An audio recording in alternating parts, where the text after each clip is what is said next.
Chapter 1. Strange Light from the Cowpen. You don't remember exactly when the wind started blowing in the opposite direction. Perhaps it was when you noticed that the oil lamp, the silent light from the cowshed, no longer flickered as it did every night. The color of the flame turned purple, as if the ashes were reflecting back the secrets of the world. Inside, the manger was still there, the child still asleep, but the donkey no longer whinnied with pride or shame. It stood still, as if turned to stone, head bowed, eyes fixed on a point no one could see. You look around, the sky is calm, but a small scream is heard, like a rope being tightened too tightly around someone's neck in the dark. Everything familiar suddenly feels wrong. The palm trees rustle not in the wind, but in a song you can't quite hear, only feel through your skin, through the goosebumps that rise up along your spine. A shepherd comes up to you, the one who once trembled and cried at the sight of the angel. Now his face is blank. He points to the stable. He's still there. He said, not quite a question, not quite a statement. You nod, but you're not sure. The child is there, yes, but something has changed. Not the look, not the posture, but the feel. It feels like you're standing next to a sinful forge covered in baby skin. A knock sounded. No one went out the door. No one came in. Just a figure, tall, wrapped in a black scarf, appeared in the corner of the cage. Not a sound, not a greeting. You want to ask, "Who are you?"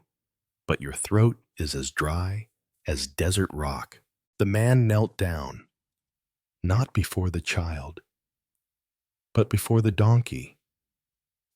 Quietly, he whispered into the animal's ear, and when he left, no one saw him walk.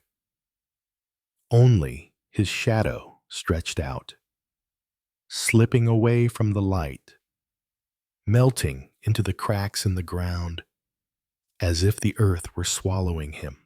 The donkey shuddered. Then it made a low sound, but it wasn't a donkey's sound.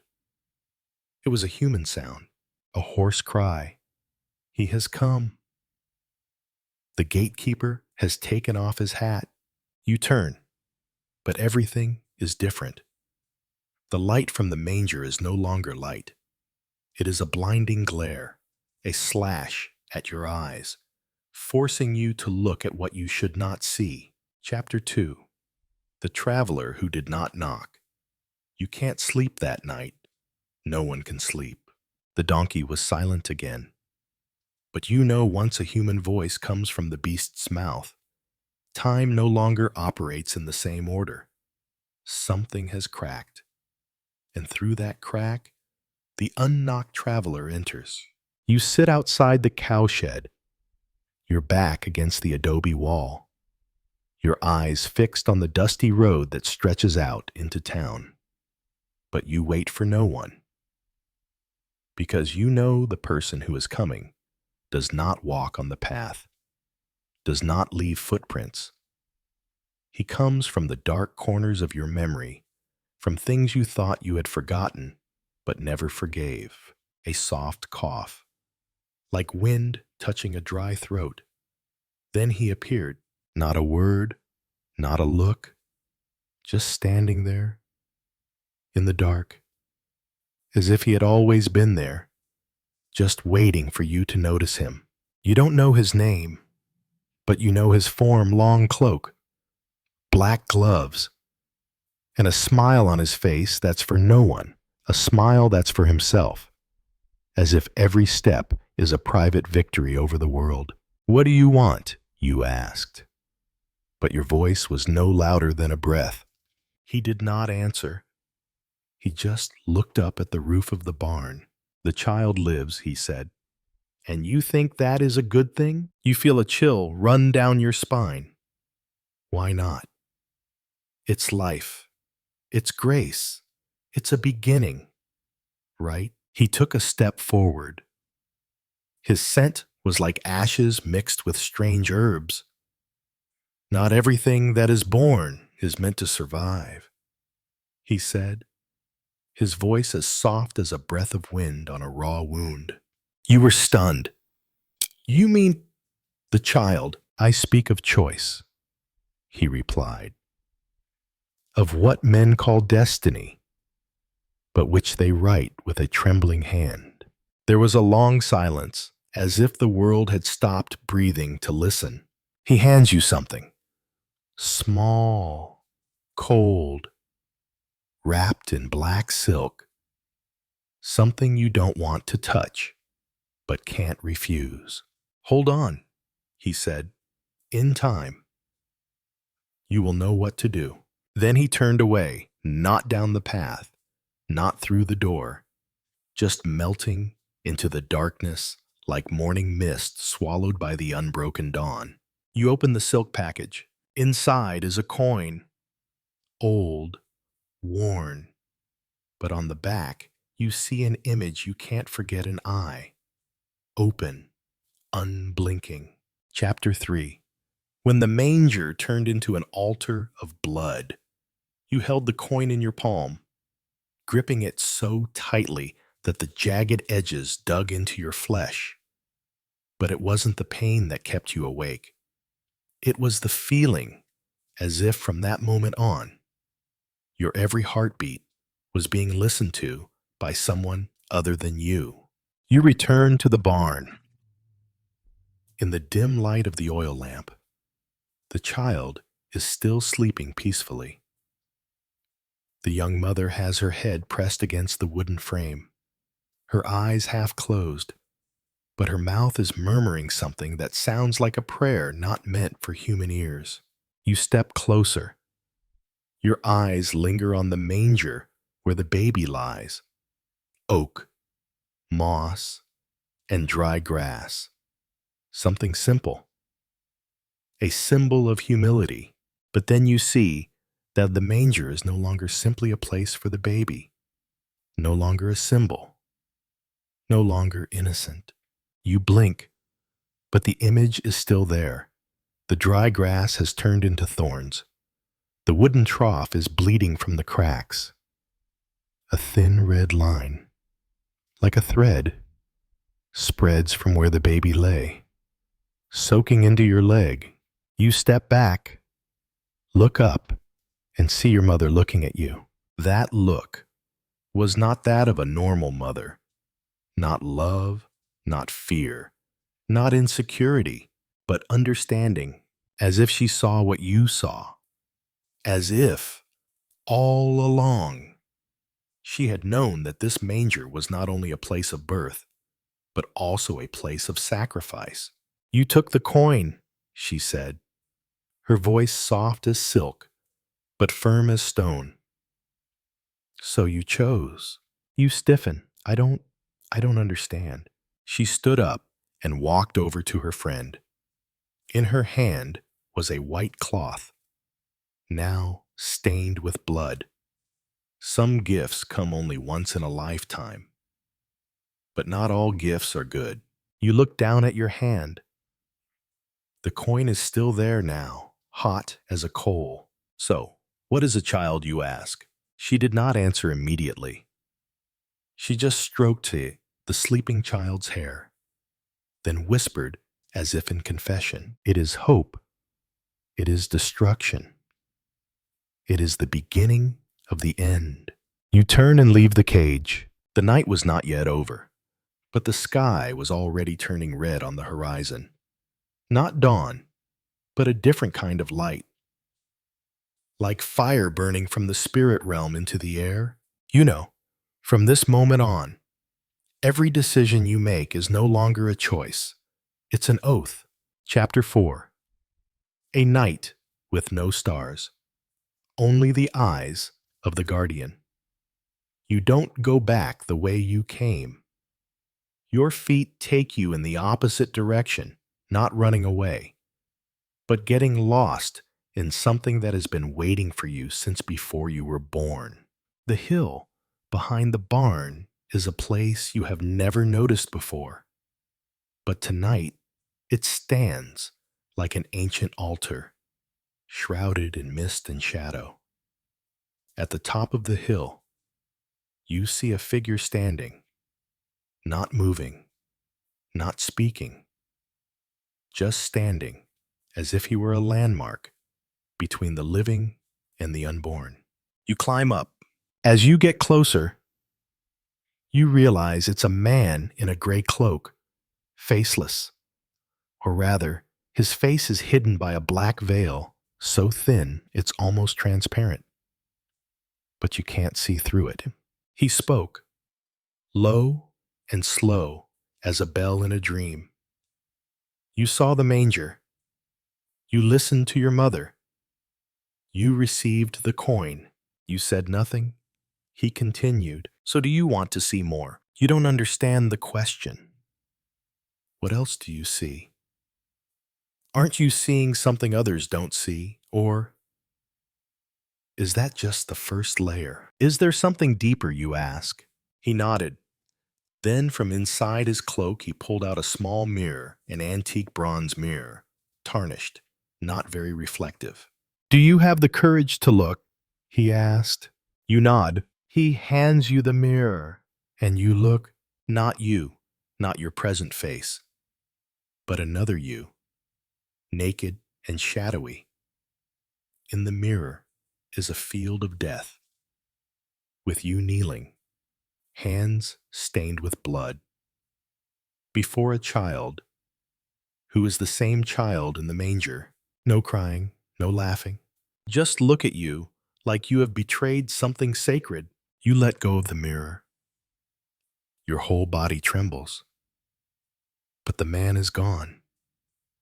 Not a trace. Just the mirror lying on the dewy grass.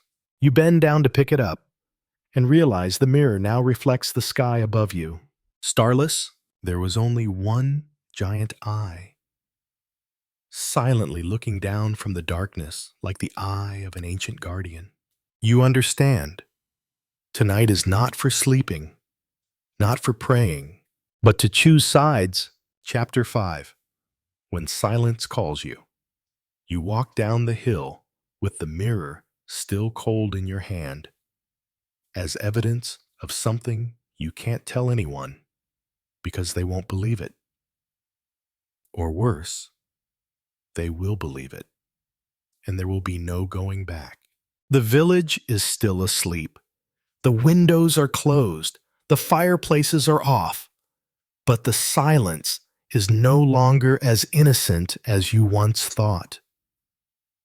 It is alive now, watching, waiting. You pass the village schoolmaster's house. A small candle glows from the crack in the door. You stop, but do not knock. Remember, he taught you that truth has two sides, one for the living, one for the dreamer. You continue. At the end of the village is an abandoned house where people say a baby cries at night. You never believed it.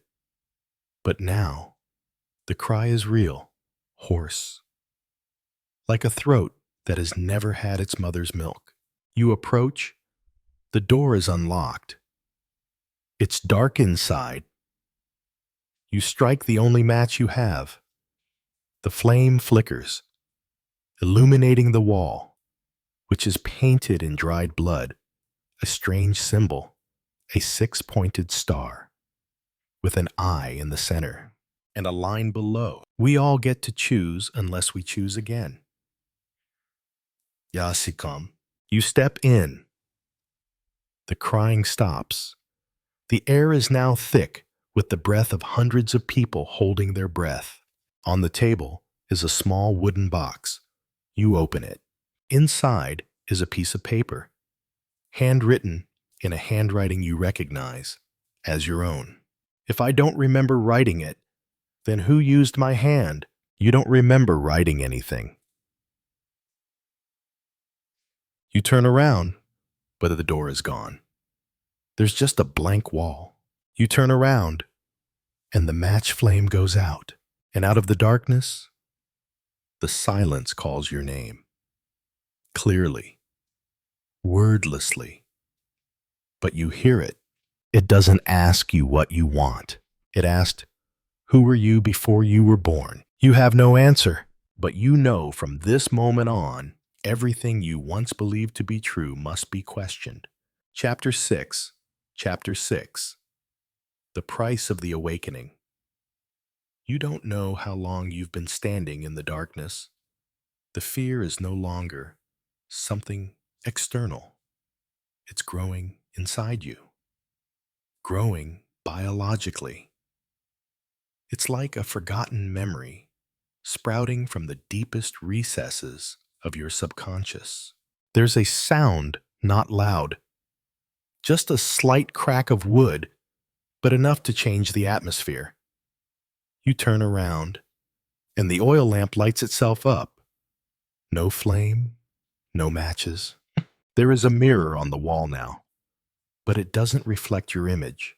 In the mirror is this room, but there is another person standing there.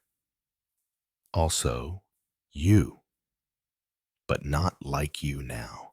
The man was wearing a black cloak, holding a small silver knife, and smiling.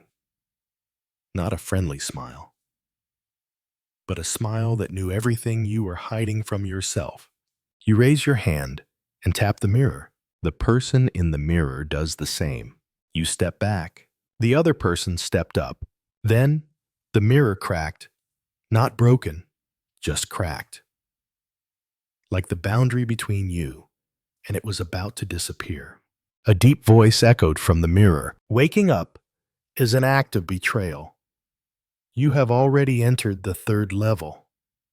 There is no turning back.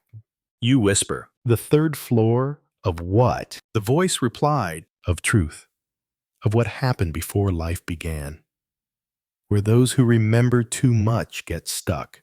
You see your eyes in the mirror, but not the eyes you know.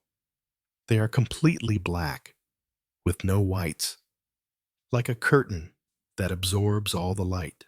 The mirror cracked again. You whisper, who am I? The person in the mirror smiles, opens his mouth, but no sound comes out. Instead, the sound comes from behind you. You turn around. The room is gone. You are in a long, red-carpeted hallway. There are no doors. There is no way out. Each step you take echoes as if the floor were hollow. There is only empty space below. On the walls were portraits. All of them were you, in all shapes and sizes. You were women. You were men. You were babies. You were blind old men. You were prisoners on death row. You were priests. You were executioners. A bronze plaque below the last painting reads, the self has no name. It only has choices. You touch the frame, and the world cracks.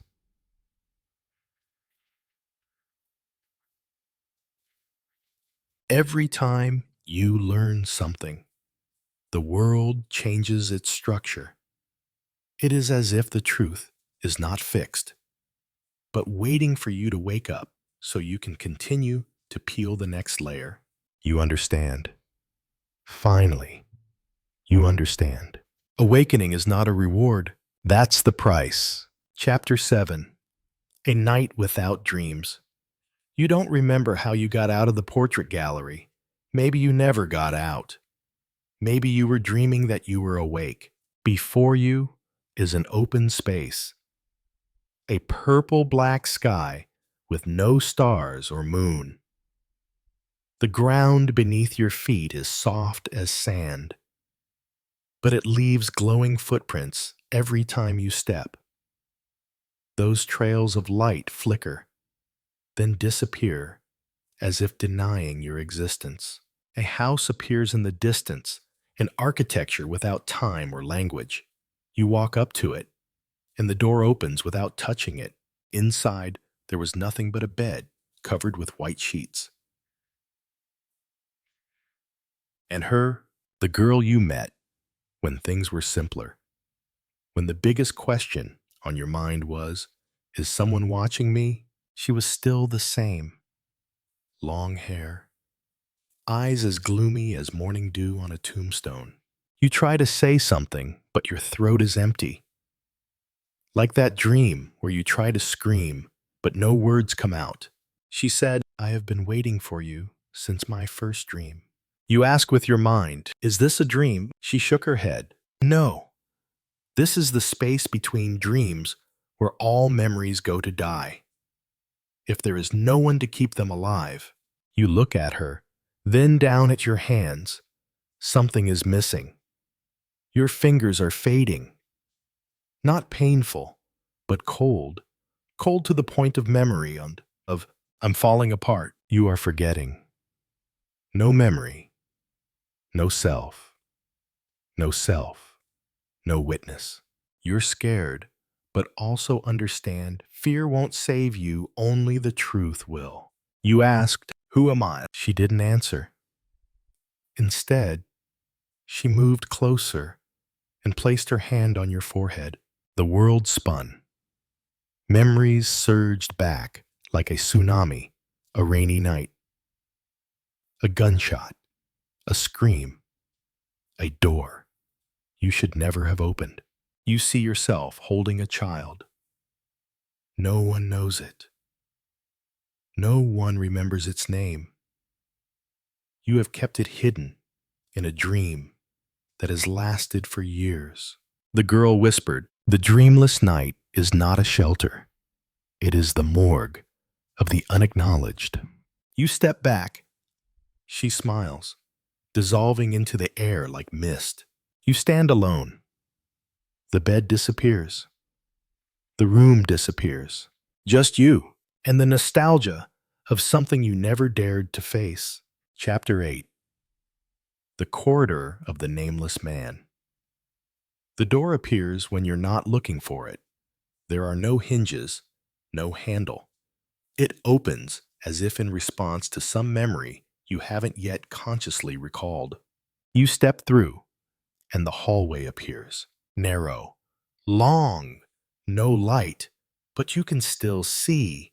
On both walls were faceless portraits. Just frames. Just names. The one who must not be named. The denier. The one who knows everything but keeps silent to. You feel every step pulled back by something invisible. Not gravity, but memories. Little pieces, like needles, stabbing into your mind. A newspaper burned in the middle of the night. A report never filed. A phone call you hung up on the second ring. A voice rang out. Origin unknown. Every hallway is a judgment. You don't answer. You know the rules. In this place, to speak is to lose. To remain silent is to survive. At the end of the hallway is a mirror. You hate mirrors. You say mirrors reflect the truth. But you also know the truth is not always what we see. You come close. The mirror does not reflect you. It reflected another version. A man in a trench coat, holding a gun, hidden in his left breast. His face resembled yours. But his eyes did not. His eyes saw something that still eluded you. You ask with thought, with breath. Who are you? The person in the mirror replied, I am the choice you did not dare to make. I am the one who shot. Your heart sinks. You never fired a shot. You remember. Or do you think you remember? I'm not. Don't lie. The man in the mirror interrupted. Not with me. The mirror is cracked. A slight pop, like metal hitting bone. A piece fell to the floor. On it was carved one word truth. You bend down. Take it. Blood from your hand soaks into the engraving. The letter disappears. You look up. The mirror is empty. The hallway is gone. It's just you. And a question hangs in your head. colder than any answer. If the truth is the only thing left, then who are you? Chapter 9. The Sleepless People. You wake up, if you can call it that, to a musty smell and pale blue light. No windows, no clock, just a hexagonal room. Empty, except for a wooden chair in the middle. You don't remember when you sat there. There were footsteps, very light, not a person. Then they appeared, the sleepless men. How many? They lined the walls of the room as if they had been there forever. Long gray robes, white masks. Each mask had a number, I through the 17, drawn in a shaky hand. No eyes, no mouth. One person stepped up. Oh, number 9. You don't see the lips move, but the voice echoes straight into your head, like your own thoughts. You have seen the mirror. You nod, or you don't. There is no difference between action and thought. You have chosen the truth. You open your mouth with difficulty. I haven't chosen anything yet. Rejection is a choice. The whole room shook slightly, as if someone was breathing deep underground. Number 13 stepped forward. The last one. His mask was half broken, revealing scorched skin and bloodshot eyes, not from anger, but from staring too long at something he shouldn't have.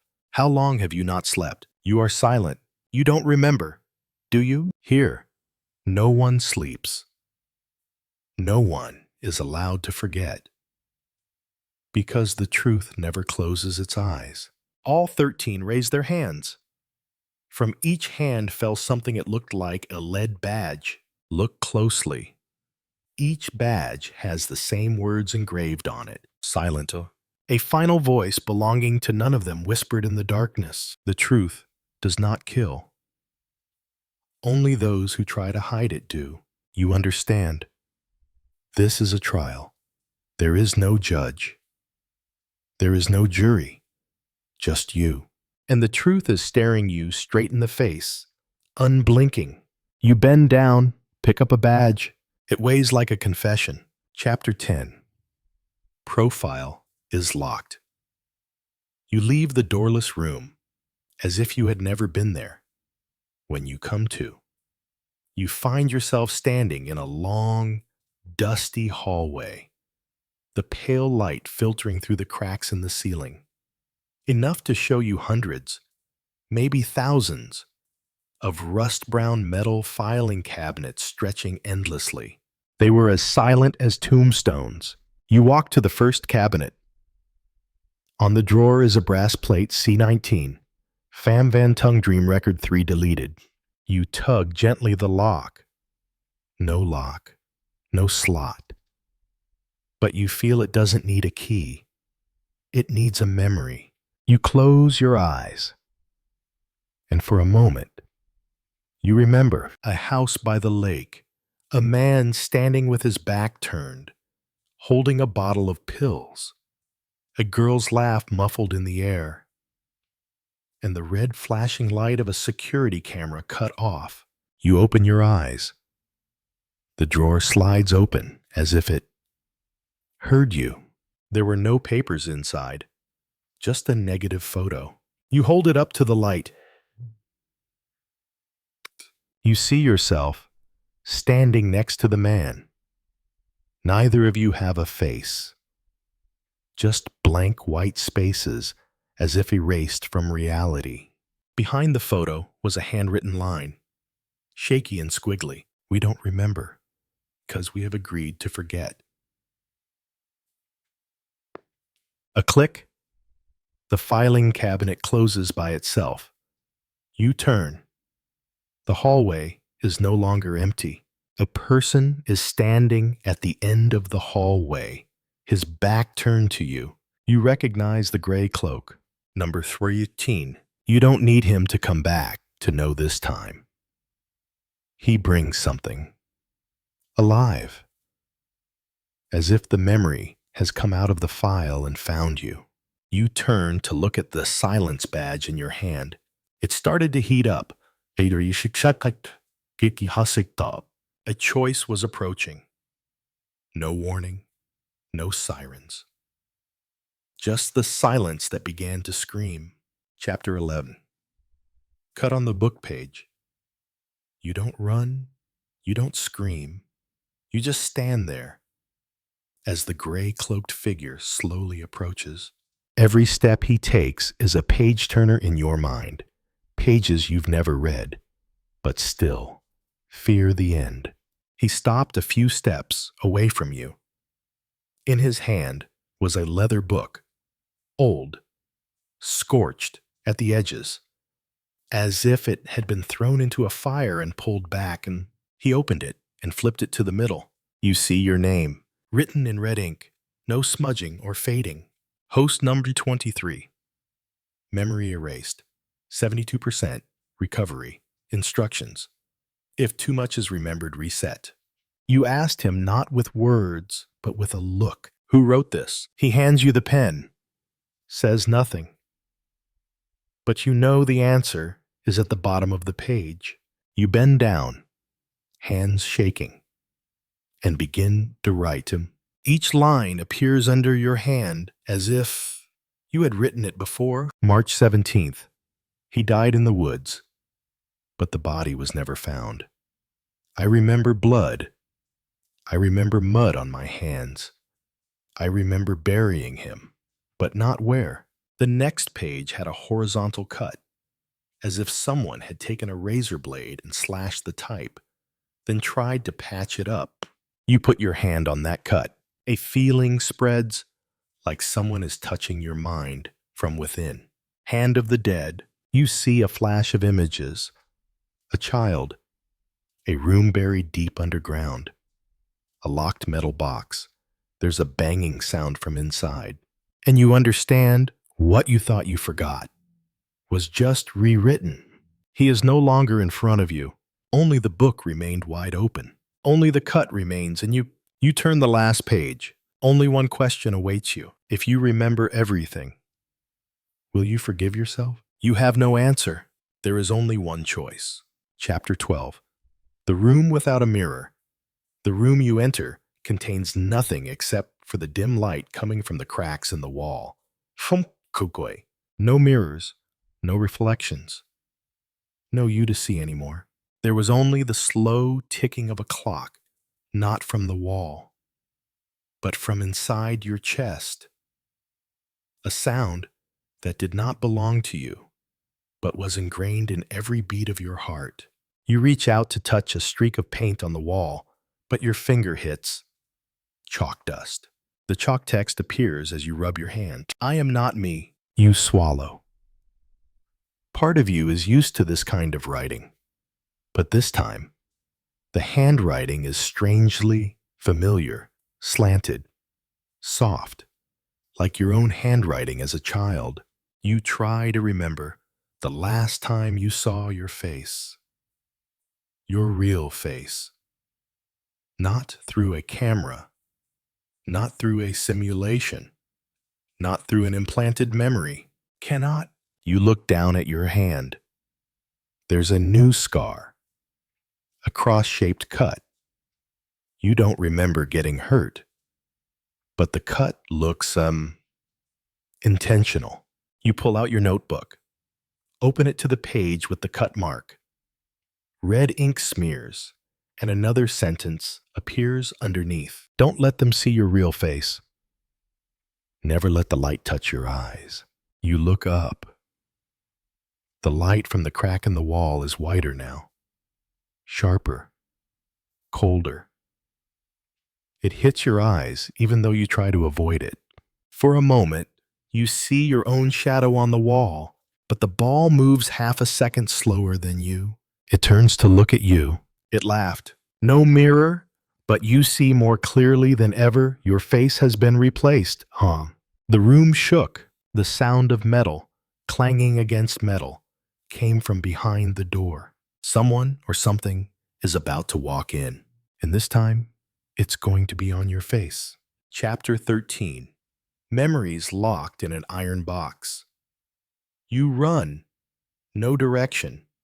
No memory of where you came from. Only that the mirrorless room is closing behind you, and the sound of metal is getting closer. The hallway leads you to a small, dark cellar where a rusty metal box sits in the middle of the floor as if it has been waiting for you. No lock, no handle. But part of you knows it all starts here. You kneel down. The box is not heavy, but when you touch it, a shock hits the brain. Images fall into your head, like old photographs torn to shreds. A man in a white blouse whispered something through the glass. His face had no eyes. A room full of mirrors, each reflecting a different version of you screaming. Silent, a gloved hand opens a box. This box. And inside, your first scream. You open the box. Nothing. Just a blank sheet of paper.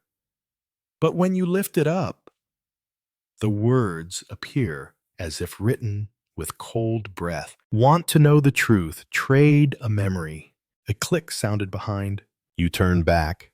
A metal chair appeared, like a surgical chair.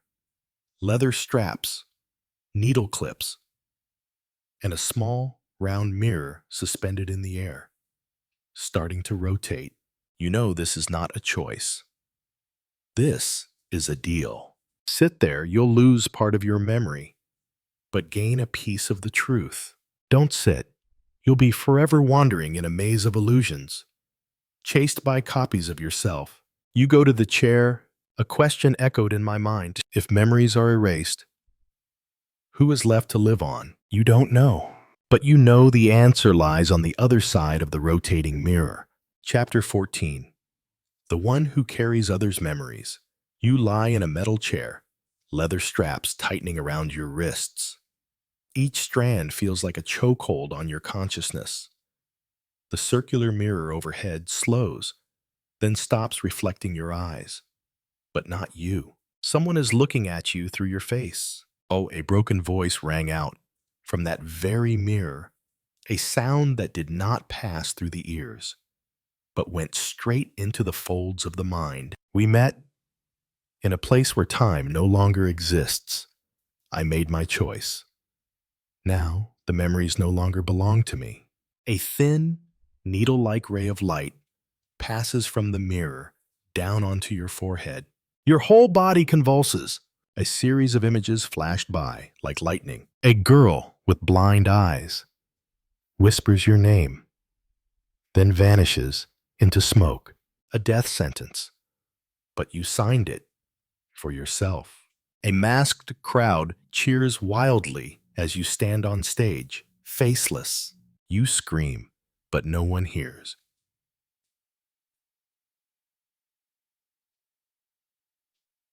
Then silence. Everything went black. When you wake up, you're still lying there. The chair has a broken leg. The leather strap is torn as if it was bitten. You stand up. The room had no mirror left. There was only a card on the floor, owned by KMKNK, the bearer of others' memories. You pick it up. Your hand shakes.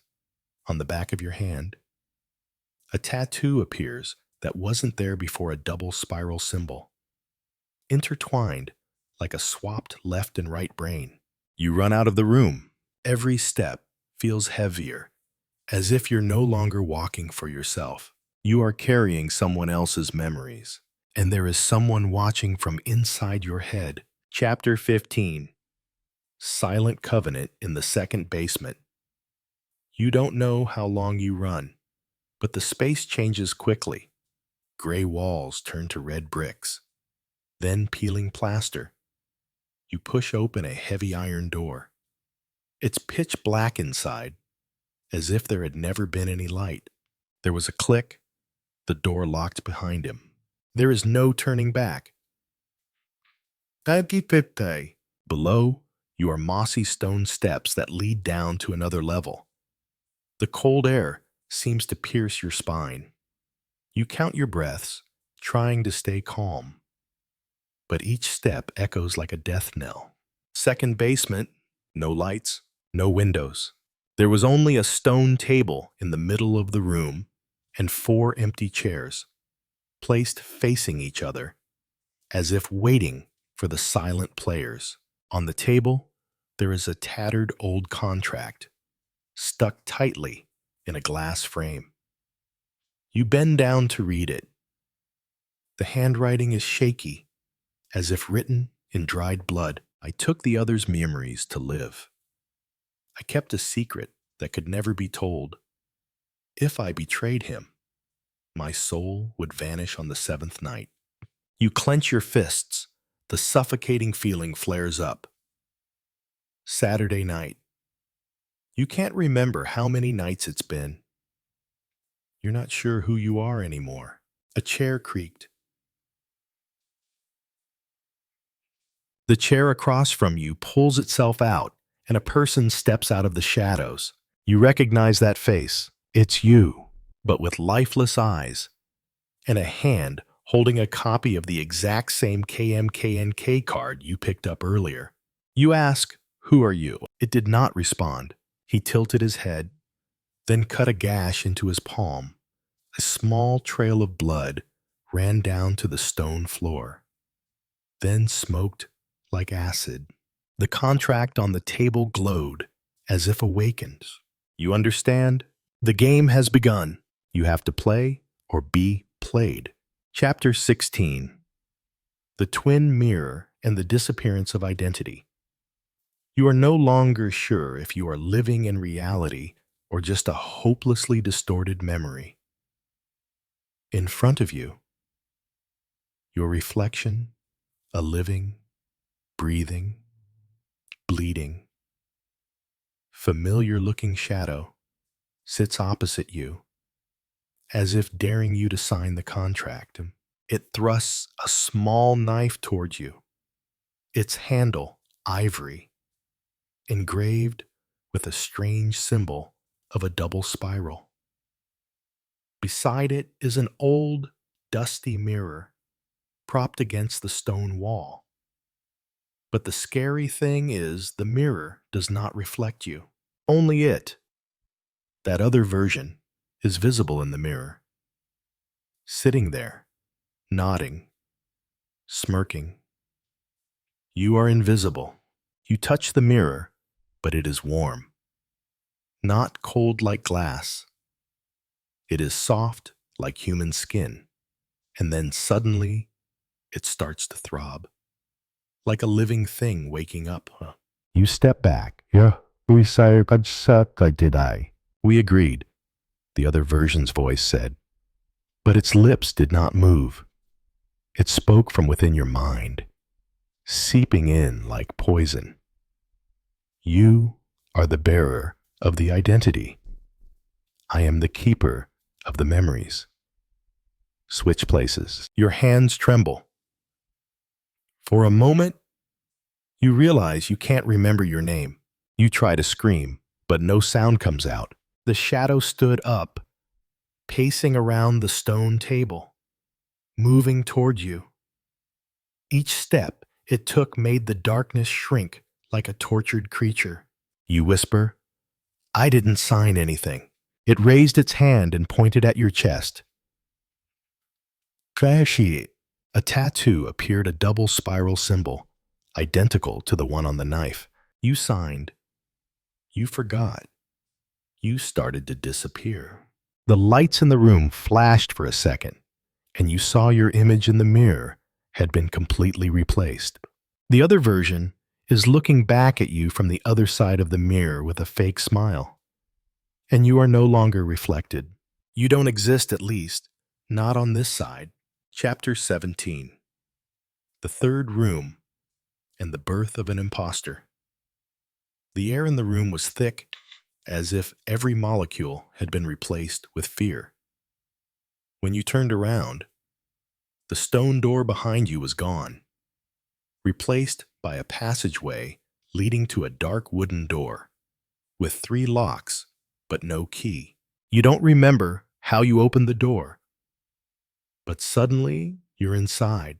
This is the third room, with no windows, no light, except for the flickering oil lamp on the desk. Everything in this room is the same as your childhood bedroom, down to the scuff marks on the dresser, the earless teddy bear on the bookshelf, and the family photo you thought you had burned. But there's one difference. There's a diary on the table in your handwriting, recording events you never lived through. July 17th. I replaced him without suspicion. He cried behind the mirror, but the mirror had no way back. Now, I am me. He is not. You clasp your hands. The next sheet reads, July 21st. I will go see his mother's. I will hug her. I will say, here I am. I am back. She will cry. I will not. Unable to bear it, you turn around, but the room is locked. All paths lead back here. You check your face in the small mirror on the table. The mirror still reflects you, but your left eye is brown instead of blue. Another sign. You turn to the last page of the diary. Eventually, when I completely possess him, there will be no more distinction between the replaced and the replacement. I will be the only one. And if he wants to live, he must become a copy of me. There's a knock on the wall. 3. Staccato. You understand someone's coming. It could be you, or it might not be you. You clasp the ivory knife in your hand. Chapter 18. Mirror of the Heart and the Final Game. 3 more knocks. Not urgent, not rushed. As if the person who knocked knew you were reading every word in that diary. As if he knew you understood. We're afraid. We're ready. You stand up. The wooden floor creaks under your feet, but the tapping stops. On the table, the oil lamp goes out suddenly, as if strangled by an invisible hand.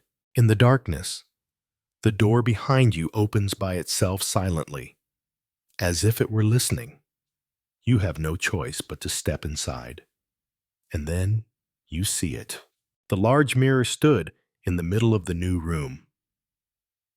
There was nothing but the mirror. No ceiling, no floor, no walls, just an endless ash-gray space. And the mirror in the center.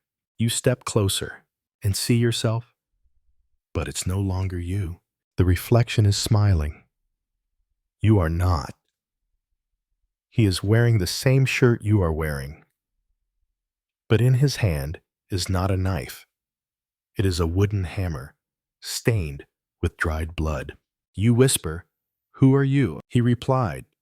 Your mouth didn't move, but the voice still echoed in your head. I am the memory you buried. I am the lie you believed. I am the end. And if you walk through this mirror, you will see yourself forever. Close your eyes. Breathe in. And you smash the mirror with the knife in your hand. The sound of the crash echoed like thunder in an empty cave. Shards of glass flew everywhere, but there was no blood, no screaming. Only a soft laugh behind you. Was it him, or was it you? You turn around, and you're in your living room. Everything was normal. Sunlight was streaming through the curtains. The clock was ticking. You look down at your hand. No knife, no blood, just a thin scar running from your wrist to your palm, an X shape, a reminder, you won, or you thought you won. Chapter 19, The Unreceived Letter. The next morning, you wake up to the sound of your doorbell. No birds chirping, no sunlight, just a cold mist hanging over the sky, the kind of silence that makes your skin crawl. You open the door. No one. Just a gray envelope sitting on the doorstep. No stamp, no postmark, just one word scrawled in red ink for you. You close the door and sit down. Your heart beats slowly, as if the house itself is keeping pace.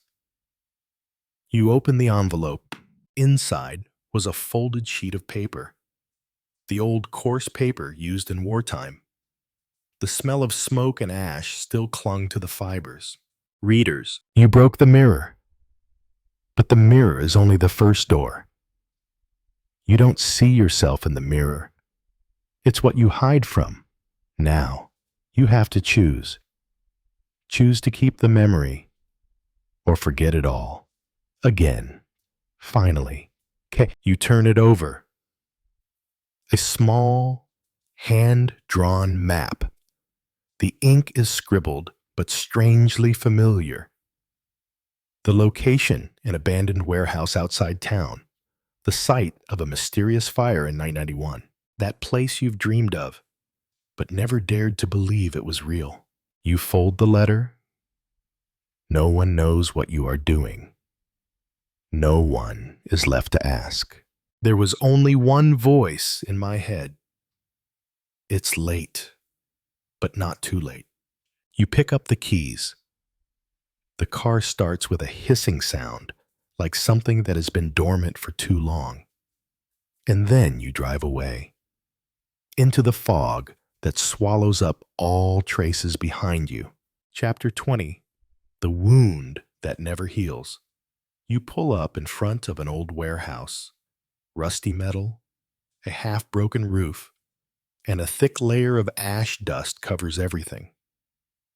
A wind blows through, carrying with it the smell of burnt wood and something else, a familiar smell.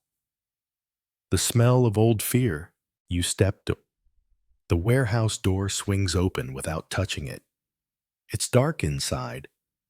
There's no electricity, but a lantern still burns, hanging in the void as if it had been waiting for you for ages. On the ground, were footprints yours? There was no mistaking them. The size, the placement, even the left foot was slightly off because of a teenage accident. You've been here before, but you don't remember. You move closer to the lamp. In the dim light, you see it, an old wooden chest with a broken lock. You open the lid. Inside is a rusty pistol, a cassette tape, a picture of you and the woman who died that year. People call it an accident, but you know it wasn't. You put the cassette tape into the old player sitting nearby. There's a crackle, and then a voice comes through your voice, but younger, more panicked. If you hear this, it's too late. But you need to know. I didn't kill her. I don't think so. But I stood there, watched her fall. What did I do? I left. I erased it. You I chose to forget. You fall to your knees. Your mind is spinning. Fragments of memories fall. The scream, the blood on your hands, her eyes. Not of anger, of disappointment. A door behind opened. Someone was standing in the shadows. That woman. No, not her. But like her. The face, the eyes. But colder, more knowing. Like the memory you buried, the rest of you. She smiled. We meet again. I choose to remember. You can't breathe. You can't look away. She stepped forward. One hand held a gun. The other held out a small, cracked mirror. Look. Look closely. You don't need to hide anymore. You look in the mirror, and finally, you see clearly the person in the mirror is no one else. Not a monster, not a murderer, just you with old wounds that never healed.